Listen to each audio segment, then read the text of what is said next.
تازه خبر طالبان او امریکا د ځواکونو د وتلو پر مهالویش هوکړې ته رسېدلي دي. پاکستاني رسنیو د قطر دفتر د چارواکي له خولې لیکلي چې طالبانو او امریکا تازه پر مهمو مسایلو خبرې کړې دي. د قطر دفتر ویان سهیل شاهین ویلي دي طالبان او امریکا تر مختصرو خبرو وروسته د بهرنیو ځواکونو د وتلو پر مهالویش هوکړې ته رسېدلي دي. د شاهین پر وینا اوس خبرې پر دې روانې دي چې دغه مهالویش د کوم میکانیزم له مخې او څه ډول عملي کړلی شي.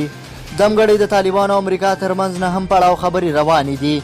تر دې دمه لا نه دي روښانه شوي چې د دواړو لوریو ترمنځ به خبرې څه پایله ولري، خو یو شمېر سرچینې وایي چې ښایي د طالبانو او امریکا هوکړې په راتلونکو څو ورځو کې لاسلیک کړل شي. تر دې وړاندې هم د امریکا او طالبانو ترمنځ مذاکراتو کې د مهالویش پر سر اختلافات تر ټولو د بحث وړ مسله وه.